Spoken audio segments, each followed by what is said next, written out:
Good morning, everyone. Today's video, my first video, is going to be a spoiler-filled review of Suicide Squad, directed by James Gunn, the fantastic director of Guardians of the Galaxy, both 1 and 2. But instead of being an everyday, generic, and boring review, I'm going to fill it with fun facts about the cast, history, world building, and so much more. So, I do hope you enjoy and stick with me, so buckle up. Before I begin, only a small percentage of people that watch my videos are actually subscribed. So, if you do end up liking the video, consider subscribing. It's free, and you can always unsubscribe. So enjoy the video. Oh, and also, so I don't get sued, I am not the embodiment of Warner Bros. Studios, so I do not own the rights to the film whatsoever. Please go watch it for yourself, and let's begin! Initially, like most people, I was worried this movie would be a repeat of the same failures of the first movie, which granted was due to a rushed production, but I expected this film to be prone to an inconsistent tone, choppy editing, jokes that didn't land, any more appearances of the Jared Leto Joker, and honestly being boring at times. But fear not, this movie actually blew me away in many regards. It's no cinematic, artistic masterpiece, it's just a fun ride of a film, and it knows exactly that's all it is. It doesn't pretend to be anything it isn't, and it benefits greatly from this, having fun along the way. This movie begins with Johnny Cash's very fitting Folsom Prison Blues with Michael Rooker in a wig? And Crocs? Well, he plays an assassin named Savant who really fucking hates birds, I guess. But you might recognize him more as my guy Yondu, or Daryl Dixon's racist brother in The Walking Dead, or even Harper from Call of Duty Black Ops 2. You can certainly feel a subconscious Marvel-esque presence throughout this DC film, likely due to the tone and many connections James Gunn has, but it remains a great standalone film. Due to his absence in the trailers and the literal name and presence of the movie, I think we all knew the fate Savant had coming to him. But I think that's all the more reason he's a great character to enter our story with, and to immediately jump into the action. Also, I'm happy Pete Davidson made it into the small role. I'm sure they offered him a nice fat paycheck, but the entire time, he always looks like he's just having fun. Now, I'm sure everyone knows who Nathan Fillion is, from iconic roles in shows like Castle or Firefly to other media like Destiny and the Halo series. He shows up playing... What does TGK stand for? What? Your name is TGK, correct? Yeah. And it stands for what? Stands for me. That's what a name is. Your name is letters? All names are letters, dickhead. I actually remember years ago in middle school researching the absolute dumbest superhero characters ever created and finding Arm Fall Off Boy, and thinking he'll never see the light of day in any modern media. And not only is he here, he's hilarious. I also enjoyed the small scene too, because not only does it establish how little remorse the team has for the unit, but also how the team is not blindly loyal to their boss, which pays off later. Also, fun fact a lot of people might have missed, this guy is also the motion capture actor for Nanue, while his voice is played by Sylvester Stallone.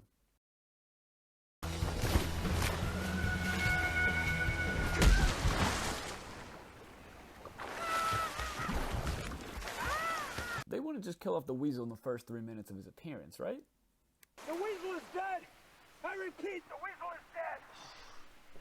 I didn't expect much from this group of the Suicide Squad, but yikes. I knew it was going to be a rough landing, but even Captain Boomerang didn't make the cut. It's nice to see how Gunn wastes zero time getting into the action. Here, we are introduced to Bloodsport, who is basically Deadshot because Will Smith was unable to return, but Idris Elba steals the show on many occasions, much more than Will Smith in the last movie. You can see hints that these characters had the same initial role in the script, both being deadly assassins with cool masks and a troubled relationship with their daughter. But everyone has a weakness, and a weakness can be leveraged. His is an 11-year-old honor student in Gotham City. His daughter. You're flexing in my door! Everyone stand down. Miss Waller, I don't... Stand down! But the movie cleverly takes advantage of this by acknowledging how similar the characters sent on these missions are. Off topic, I totally feel Bloodsport's struggle here. Having a job cleaning bathrooms is not fun at all, especially not with Savant's gross-ass hair. My peers may have laughed at his fear of wrath, but I gotta say, he does have a very logical point. At first, I thought the line about Superman in the ICU was a bit cliche to show how tough Bloodsport is, but the film effectively answered the absence of Superman in the movie with that one line, which is also comic accurate. You know, although Nanue might be the DC version of Groot, he can actually speak, allowing for a bit more freedom in his writing. A few moments later, we get the cameo of the villain Calendar Man, played by Sean Gunn, the director's brother, who actually has an additional role in this movie as the body double for Weasel. which will be the second body double role he's had in a superhero movie, when he did Rocket Raccoon. Quick fun fact, Corto Maltese is a translation of the phrase quick hands in Andalusian slang, named after the famous comic book hero from the 60s. This island nation has also appeared in both Smallville and Arrow. The Jotunheim translates to Land of the Giants in Scandinavian myth, which is suiting considering the size of Starro. And upon hearing Project Starfish, the name is very reminiscent of Starfish Prime, a real-life U.S. project to test and detonate nuclear weapons in outer space, which caused an electromagnetic pulse incredibly larger than expected, causing electrical damage in more than 900 miles away in Hawaii. Another small fun fact, La Gatita Amable translates to the kind cat, but they aren't quite referring to literal cats here, more of a certain female anatomical feature. Monkey! There is one thing I am curious about. I'm aware that Ratcatcher 2's ability is that she can control rats, but does this mean she can simply force them to do things against their own free will? Or is it more like she can communicate with them and she requests their help? Or is it somewhere in between where she can merely influence them? In the DC universe, I've always wondered about Aquaman's ability to summon other animals to help, whether it's by force or if he's just asking nicely. Full disclosure, I was very surprised but pleased Ratcatcher 2 survived the mission. Her acting was fucking incredible, but I felt like she was going to have an emotional death. But then again, even in the last movie, my expectations were subverted by seeing who makes it to the end. One costume design that I doubt was a coincidence is how Bloodsport's mask is very reminiscent of the Predator design from the Aliens franchise, but I can't be too sure. And to be totally fair, Amanda Waller did literally say to kill them all, so it's not entirely the squad's fault. This Corto Maltese's soldier's mask is very reminiscent of the Serbian CAJ anti-terrorist unit special mask, which is also badass. I also found it funny how this movie has a Doctor Who influence, from Peter Capaldi as the Thinker, but also and almost David Tennant.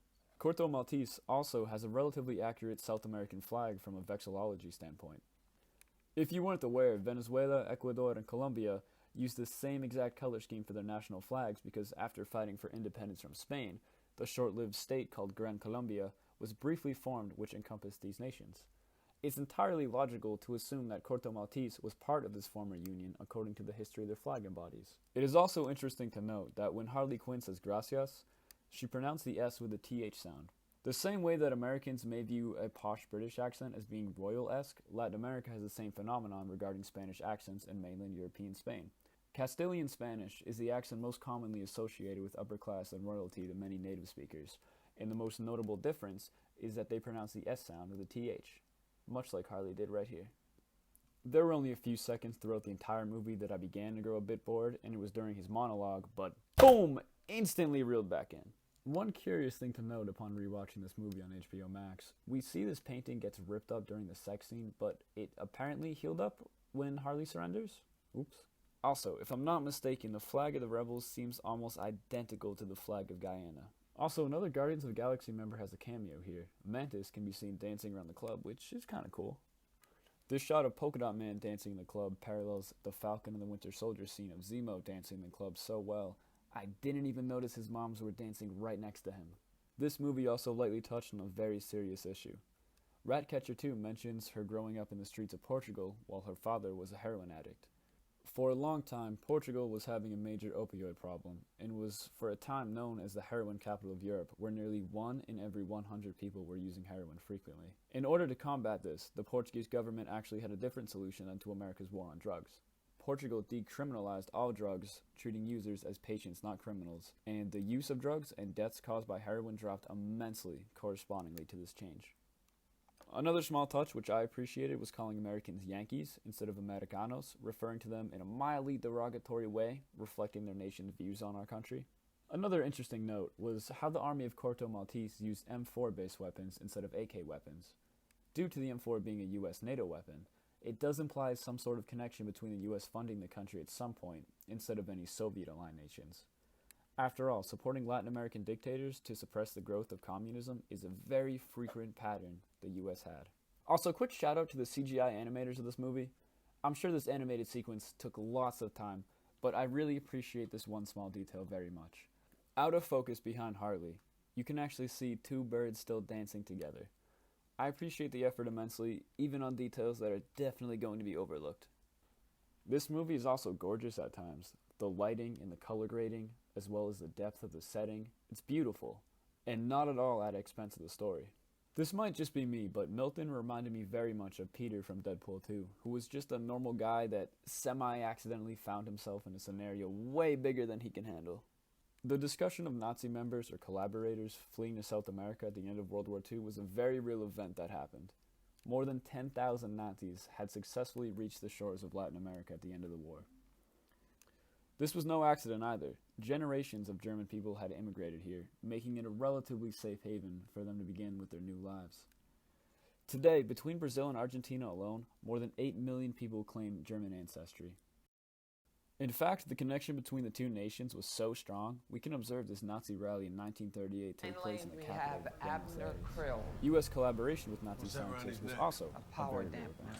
Operation Paperclip was the intelligence program created to take German scientists to America and use their knowledge against the Soviets, who also had the same plan for the Cold War. He does. In fact, the founder of NASA was Wernher von Braun, a rocket scientist who was also a member of the SS, who had no issue with the knowledge of concentration camps. This double cross was also set up perfectly. It seems so obvious that the man who was so fanatically and blindly loyal to peace in America, that even said,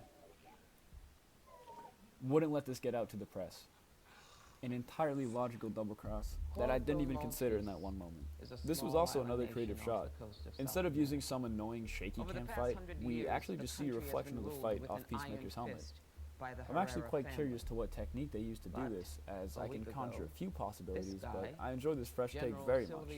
It reminded me of the fight between General Shepard and Captain Price from Modern Warfare 2, how you're very much removed from the fight, seeing the action from a distance, all while the sounds of the fight are muted.